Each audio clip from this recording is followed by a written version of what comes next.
नमस्कार friends, man and roads में आपका स्वागत है। ये हमारी चारधाम सीरीज़ का 9th एपिसोड है। पिछले एपिसोड में आपने देखा हमने केदारनाथ जी के दर्शन किए। अगर आप भी केदारनाथ जाने की योजना बना रहे हैं तो ये वीडियो आपके लिए बहुत यूज़फुल होगी। इस वीडियो में मैं आपको बताऊंगा कि केदारनाथ जाने के क्या क्या साधन हैं, प्रति व्यक्ति कुल कितना खर्चा आएगा, खाने पीने और रुकने की क्या क्या व्यवस्था है वहाँ पे।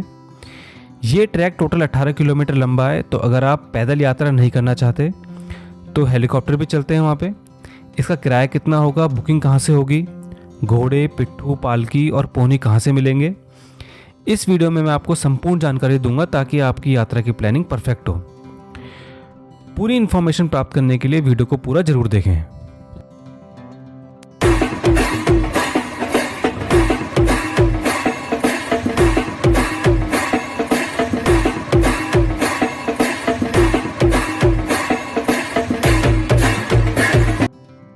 तो प्लानिंग कुछ इस तरह से रहेगी। सबसे पहले आप सोनप्रयाग पहुंचेंगे। आप कहीं से भी आएँ, सोनप्रयाग में आपको नाइट स्टे करना ही पड़ेगा क्योंकि ट्रैक अर्ली मॉर्निंग ही शुरू होता है। Second day early morning track करके आप केदारनाथ धाम पहुंचेंगे, मंदिर में दर्शन करेंगे और वहीं नाइट स्टे करेंगे क्योंकि सेम डे वापस आना पॉसिबल नहीं है और सेम डे वापस आना भी नहीं चाहिए क्योंकि इतनी दूर जाकर तसल्ली से दर्शन करके और आरती में शामिल होकर जो एनर्जी आप फील करेंगे उसका वर्णन किया ही नहीं जा सकता। थर्ड डे आप 10-11 बजे तक वापस सोनप्रयाग आएंगे और अपनी आगे की जर्नी कंटिन्यू करेंगे। केदारनाथ मंदिर के खुलने की तिथि अक्षय तृतीया पर निर्भर करती है। अक्षय तृतीया वैशाख महीने में शुक्ल पक्ष की तृतीया को मनाई जाती है। अक्षय तृतीया का दिन बहुत ही शुभ माना जाता है।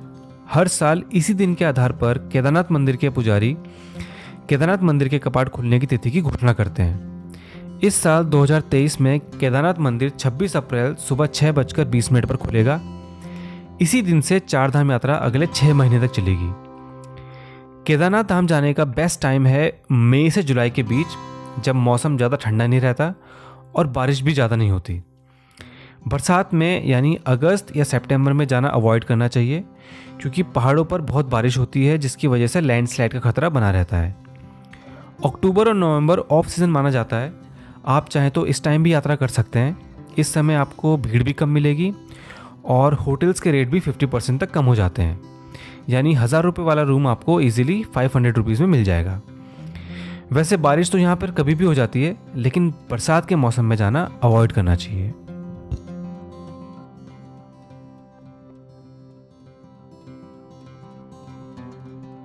केदारनाथ धाम की यात्रा सही मायने में हरिद्वार या ऋषिकेश से आरंभ होती है। हरिद्वार देश के सभी बड़े और प्रमुख शहरों से रेल द्वारा जुड़ा हुआ है। हरिद्वार तक आप ट्रेन से आ सकते हैं। यहाँ से आगे जाने के लिए आप चाहे तो टैक्सी बुक कर सकते हैं या बस से भी जा सकते हैं। इस तथ्य के बावजूद कि आप अपनी यात्रा कहाँ से शुरू करते हैं, यदि आप केदारनाथ के लिए सड़क मार्ग से यात्रा कर रहे हैं तो ऋषिकेश सामान्य बिंदु होगा। ऋषिकेश से केदारनाथ धाम की दूरी लगभग 230 किलोमीटर है। गौरीकुंड अंतिम बिंदु है जो सड़क मार्ग से जुड़ा हुआ है। गौरीकुंड से केदारनाथ मंदिर की दूरी लगभग 18 किलोमीटर है। सोनप्रयाग पहुंचने के लिए आप देहरादून, हरिद्वार या ऋषिकेश से बसों का विकल्प चुन सकते हैं। राज्य परिवहन की बहुत सारी बसें और साथ ही निजी तौर पर डीलक्स और वॉल्वो बसें इन गंतव्यों के बीच चलती है। आपको हरिद्वार, ऋषिकेश और देहरादून से सुबह 5 बजे से 9 बजे तक सोनप्रयाग के लिए बस मिल जाएगी जो आपको लगभग 9 से 10 घंटे में सोनप्रयाग पहुंचा देगी। अगर आप अपनी कार से आते हैं तब भी आपको सोनप्रयाग पहुंचने में 8 से 9 घंटे लग जाएंगे क्योंकि यात्रा मौसम में ये रूट काफ़ी बिजी चलता है और आपको कई जगह जाम भी मिल सकता है। अगर आप बस से या सोनप्रयाग आना चाहते हैं तो आपको हरिद्वार, ऋषिकेश और देहरादून से पहली बस सुबह 5 बजे मिलेगी और लास्ट बस सुबह 9 बजे मिलेगी। क्योंकि रूट बहुत लंबा है इसीलिए अर्ली मॉर्निंग निकलना ही सही रहेगा। बस का किराया हरिद्वार, ऋषिकेश और देहरादून से सोनप्रयाग तक आपको पड़ेगा 490 रुपये से 800 रुपये के बीच, जो डिपेंड करेगा कि आप किस बस से यात्रा कर रहे हैं, रोडवेज की बस से या प्राइवेट बस से। सोनप्रयाग पहुंचने के लिए आप कैब, टैक्सी किराए पर भी ले सकते हैं जो कि बहुत ही आसानी से आपको हरिद्वार, ऋषिकेश और देहरादून से मिल जाएंगी, जिसका चार्ज डिपेंड करेगा कि आप किस तरह की कार को बुक करते हैं। वैसे इसका किराया 5,500 रुपये से शुरू हो जाता है। केदारनाथ मंदिर तक पहुंचने का सबसे सुविधाजनक और तेज़ तरीका हेलीकॉप्टर से है। तो अगर आप हवाई मार्ग से यह यात्रा करना चाहते हैं तो आपको सोनप्रयाग तक जाने की ज़रूरत नहीं है। आपके लिए नियरेस्ट एयरपोर्ट है देहरादून का जॉली ग्रांट एयरपोर्ट, जहां से आप बाय रोड फाटा पहुंचेंगे और फिर आप फाटा से हेलीकॉप्टर द्वारा केदारनाथ धाम पहुंचेंगे।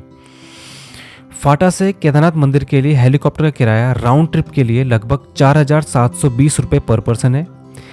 लेकिन अगर आप सड़क मार्ग को और छोटा करना चाहते हैं तो आपके पास दूसरा विकल्प है कि आप बाय रोड पहले गुप्त काशी पहुँचें और फिर आप गुप्त काशी से हेलीकॉप्टर के माध्यम से केदारनाथ धाम पहुँचेंगे, जिसका चार्ज होगा 7,750 रुपये पर पर्सन आने जाने के लिए। आप ऑनलाइन भी हेलीकॉप्टर की टिकट बुकिंग और सीट अवेलेबिलिटी चेक कर सकते हैं, जिसका लिंक डिस्क्रिप्शन में दे रखा है। ऑफलाइन टिकट आप फाटा से ले सकते हैं, जिसकी टाइमिंग होती है सुबह 8:30 बजे से शाम को 6 बजे तक, और टिकट डिस्ट्रीब्यूशन होता है दोपहर 2 बजे से। लेकिन ध्यान रहे, यहाँ पर कभी भी बारिश हो जाती है। ऐसी स्थिति में हेलीकॉप्टर सेवाएं बंद कर दी जाती है, जिसकी वजह से आपको गुप्त काशी या फाटा में कई दिन तक वेट करना पड़ सकता है। तो इसके लिए भी आप मेंटली प्रिपेयर रहें।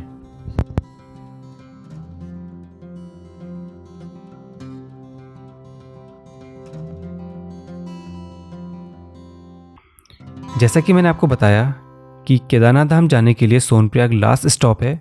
यहाँ पर हमको नाइट स्टे करना ही पड़ता है, क्योंकि जब हम अर्ली मॉर्निंग अपनी यात्रा शुरू करते हैं तभी शाम तक केदारनाथ धाम पहुँच पाते हैं। आप नाइट स्टे सोनप्रयाग, सीतापुर, रामपुर कहीं पे भी कर सकते हैं। यहाँ पर आपको कई होटल, रेस्टोरेंट, होम स्टे और GMVN के टूरिस्ट रेस्ट हाउस देखने को मिल जाएंगे। यहाँ पर पीक सीज़न में यानी कि मई से जुलाई के बीच में रूम टैरिफ होता है 2,000 रुपये से 4,000 रुपये के बीच, और ऑफ सीज़न में यानी कि अक्टूबर और नवंबर में होता है 500 रुपये से 1,000 रुपये। आप चाहे तो डॉर्मेट्री में भी रुक सकते हैं। यहाँ पर कई डॉर्मेट्रीज़ भी हैं, जहाँ पे एक रूम में 8 से 10 बेड लगे होते हैं और पर बेड आपको मिल जाएगा 500 रुपये में। सोनप्रयाग से गौरीकुंड जाने के लिए आपको शेयरिंग कैब मिलेगी, जिसका किराया होता है 50 रुपये पर पर्सन। गौरीकुंड पहुंचकर आप गौरी माता के दर्शन करेंगे और गर्म पानी के कुंड में स्नान कर सकते हैं। उसके बाद आप चाहे तो गौरीकुंड में चाय नाश्ता कर सकते हैं। गौरीकुंड में आपको हर चीज़ की दुकान देखने को मिल जाएगी। अब आप गौरीकुंड से केदारनाथ धाम के लिए 18 किलोमीटर का ट्रैक पैदल, घोड़े, पोनी या फिर पिट्ठू की सहायता से शुरू कर सकते हैं। अगर आप घोड़े या पोनी से यात्रा करना चाहते हैं तो कोशिश करें कि गौरीकुंड में ही घोड़ा पड़ाव पे गवर्नमेंट ऑफिस से आप पर्ची कटा लें, ताकि जो ऑफिशियल रेट है वही लगे। क्योंकि अगर आप बाहर से बुक करेंगे तो आपको अलग अलग रेट सुनने को मिलेंगे। ऑफिशियल रेट गौरीकुंड से केदारनाथ धाम तक है 2700 रुपये वन साइड का। अगर आप पालकी या पिट्ठू करते हैं तो उसका रेट वेट के हिसाब से लगता है। अगर वेट 75 kg या उससे कम है तो चार्जेस होंगे 7,950 रुपये आने जाने के, और अगर वेट 75 kg से ज़्यादा है तो चार्जेस होते हैं 8,950 रुपये से 10,650 रुपये के बीच में, जिसमें आना और जाना दोनों शामिल होता है। गौरीकुंड से केदारनाथ धाम के बीच में आपको खाने पीने की बहुत सी दुकानें देखने को मिल जाएंगी, जहाँ पे आप चाय नाश्ता और खाना खा सकते हैं। केदारनाथ धाम से 1 किलोमीटर पहले आता है बेस कैंप, जहाँ पे आपको रात को रुकने के लिए टेंट मिल जाएगा, जिसका चार्ज होगा 500 रुपये पर पर्सन। आप चाहे तो मंदिर के आसपास भी रूम ले सकते हैं, लेकिन मंदिर के पास रूम थोड़े महंगे मिलते हैं, जिनका चार्ज होता है 2,000 रुपये से 4,000 रुपये के बीच। अगर आपके साथ फैमिली है तो आप GMVN में भी रुक सकते हैं। GMVN के कॉटेजेस आपको देखने को मिल जाएंगे आसपास, जिनका चार्ज होगा 1,000 रुपये पर पर्सन। हम रुके थे GMVN के स्वर्ग रोहिणी कॉटेजेस में, जहां हमने दिए थे 1,000 रुपये, लेकिन इसमें गीज़र और बाकी बेसिक फैसिलिटीज़ भी मिल जाती हैं। आइए मैं आपको दिखाता हूँ कॉटेजेस, बाहर से भी और अंदर से भी। खाने की आपको यहाँ पर कोई भी प्रॉब्लम नहीं होगी। खाना आप GMVN के रेस्टोरेंट में भी खा सकते हैं, और मंदिर के आसपास आपको बहुत सारे रेस्टोरेंट देखने को मिल जाएंगे, जहाँ पे आप ब्रेकफास्ट, लंच और डिनर कर सकते हैं, जहाँ पे आपको शुद्ध और शाकाहारी भोजन देखने को मिल जाएगा। कुछ आवश्यक चीज़ें जो आपको यात्रा के दौरान अपने साथ रखनी चाहिए, जैसे कि वुलन क्लोथ्स, क्योंकि आप यात्रा किसी भी मौसम में करें, यहाँ पर मौसम बहुत ठंडा होता है और टेम्परेचर रात में और सुबह में 0 डिग्री से भी नीचे चले जाता है। So it is mandatory to carry good quality woollens. दूसरा, सनग्लासेस आपको चाहिए होंगे ट्रैक करते समय और नेचर को क्लोजली एंजॉय करने के लिए। और रेनकोट और अम्ब्रेला, क्योंकि यहाँ पर कभी भी बारिश हो जाती है, इसीलिए अपने साथ रेनकोट और अम्ब्रेला कैरी करना बहुत ज़रूरी है। इम्पॉर्टेंट मेडिसिन्स, अगर आप कोई मेडिसिन्स लेते हैं या नॉर्मल मेडिसिन्स भी अपने साथ कैरी करें। Extra pair of shoes and socks, क्योंकि जैसे कि आपको बताया मैंने, यहाँ पे कभी भी बारिश हो जाती है, तो एक एक्स्ट्रा पेयर ऑफ शूज़ और सॉक्स कैरी करना ज़रूरी है। टॉर्च बहुत ज़रूरी है अपने साथ रखना, क्योंकि यहाँ पर लाइट की बहुत प्रॉब्लम है। मंदिर के आसपास और बेस कैंप में आपको इसकी बहुत ज़रूरत पड़ेगी।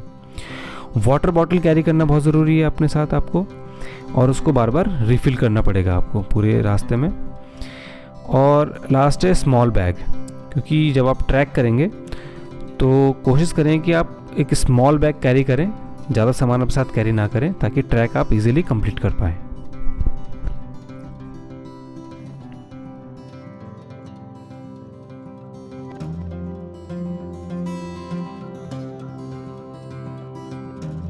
आपको गौरीकुंड से लेकर केदारनाथ धाम तक हर 2 से 3 किलोमीटर पर एक बेसिक हॉस्पिटल देखने को मिल जाएगा, जहां पर आप निःशुल्क जांच करवा सकते हैं और कुछ बेसिक मेडिसिन भी ले सकते हैं।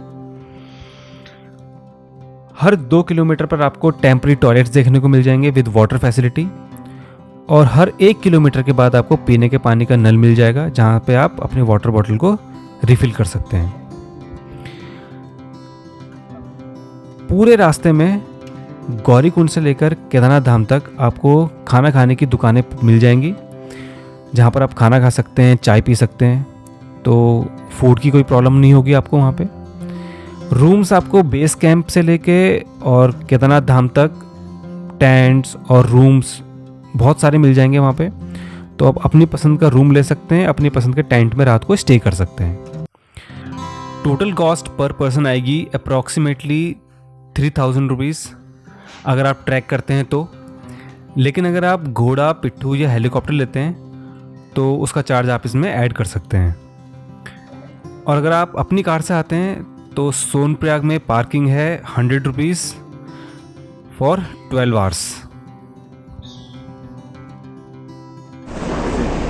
कल हम जहाँ से चढ़े थे वो नया रास्ता बना है, और आज हम जहाँ से उतर रहे हैं यहाँ से वापस जा रहे हैं नीचे गौरीकुंड के लिए। ये है पुराना रास्ता जो कि 2013 आपदा में पूरी तरह से ध्वस्त हो गया था। ये देखिए, ये था पुराना रास्ता, ये जो जा रहा है ये पुराना रास्ता है। तो आज हम वापस जाते समय इसी पुराने रास्ते का यूज़ कर रहे हैं। चलिए चलते हैं गौरीकुंड।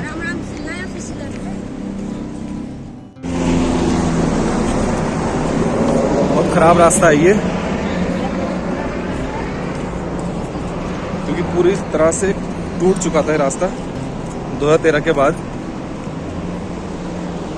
2013 के आपदा में। देखिए, हाँ ये देखिए, ये पूरा 2013 में हुआ था। ये 2013 में पूरा खराब हुआ था रास्ता।